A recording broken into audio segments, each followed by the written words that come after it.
Welcome back, students. I am Bhavna. As we all know how rapidly new technologies are coming up, it has become indispensable for us to learn these future skills and stay productive. Future skills is meant for IT professionals, which will help them to upgrade their skills. With this increased use of technologies, there is a need to realign the approaches of the industry.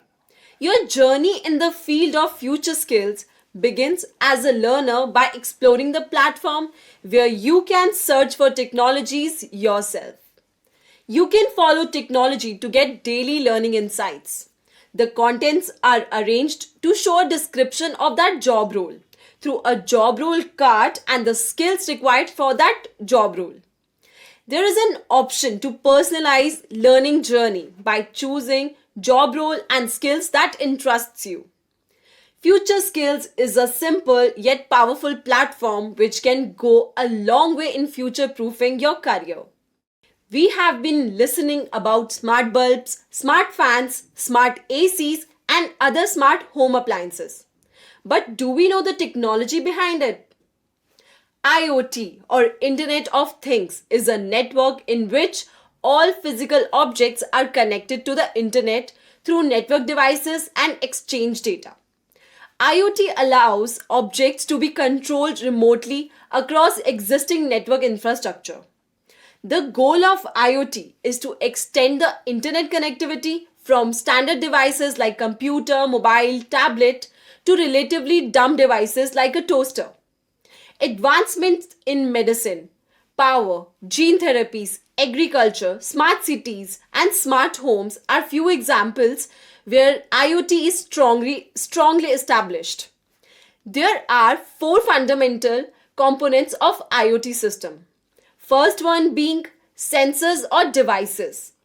They are key components that help you to collect the data from the surrounding environment. All this data may have various levels of complexities.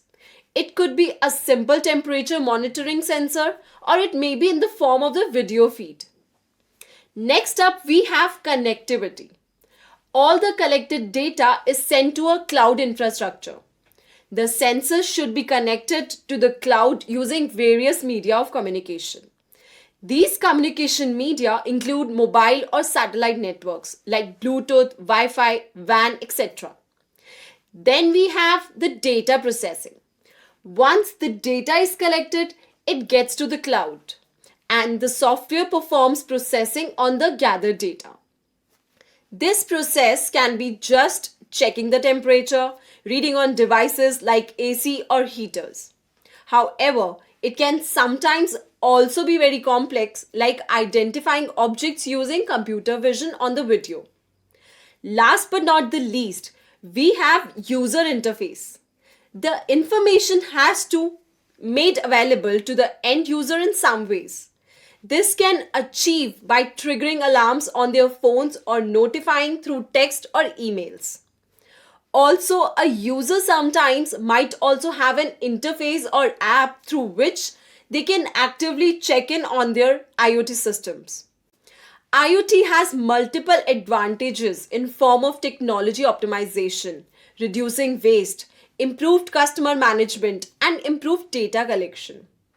IoT technology is also plagued by some security and privacy issues, and currently they are complex to set up. But with passage of time, these issues have significantly reduced. Moving on to our next technology concept. Big data analytics is the process of collecting, organizing, and analyzing large sets of data to discover pattern and other useful information.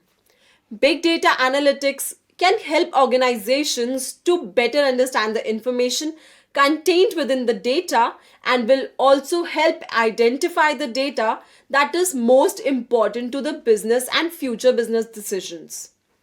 The characteristics of big data can be defined using three V's: variety, velocity, and volume.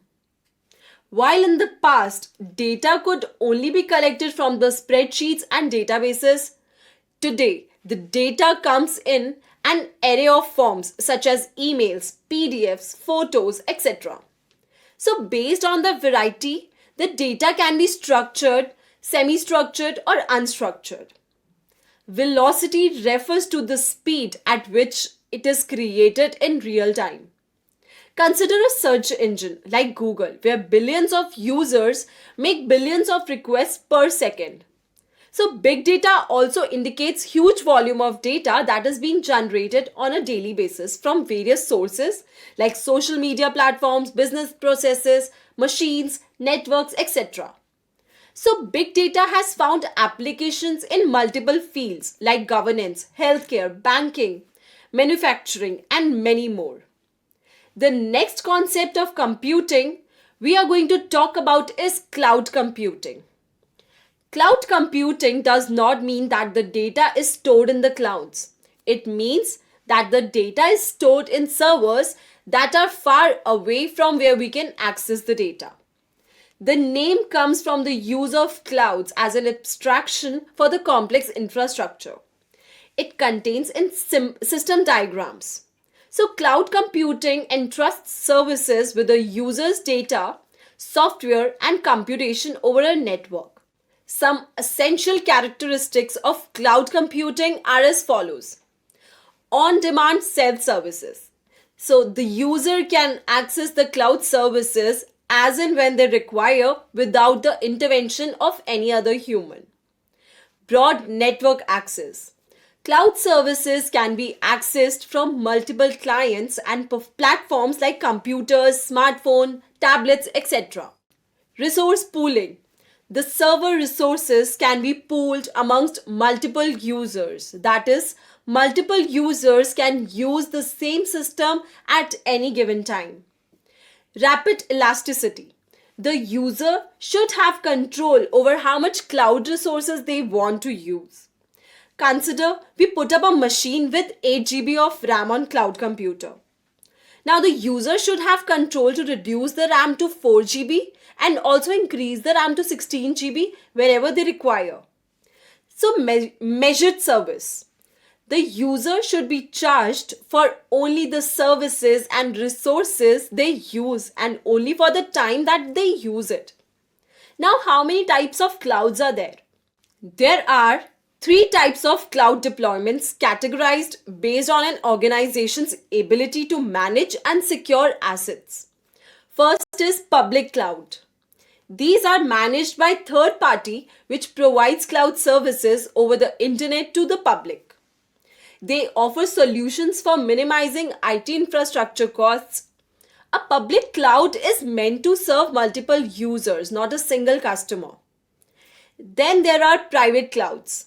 These are distributed systems that work on a private infrastructure. These are generally internal to an organization. Then we have hybrid clouds, which combine the facilities of public cloud and private cloud. Based on the type of services that a cloud operator provides, they can be classified into infrastructure as a service or IaaS, software as a service SaaS, or platform as a service PaaS. So as the name suggests, infrastructure as a service, or you can call it IaaS, is cloud computing model where the operator provides virtualized hardware to the users. For example, we can set up our virtual machine on Google Cloud or Amazon Web Services or Microsoft Azure. In software as a service or SaaS, the user can avail some software from the operator on a monthly or annual subscription basis.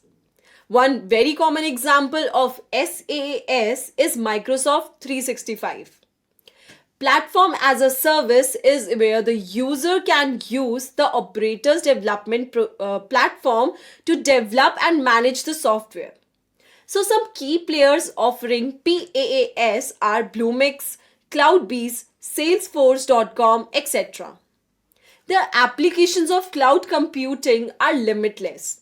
So with the right middleware, a cloud computing system could execute all the programs a normal computer could run, and big organization can save millions by moving on to cloud technologies. The offline world has been fast moving onto online technologies.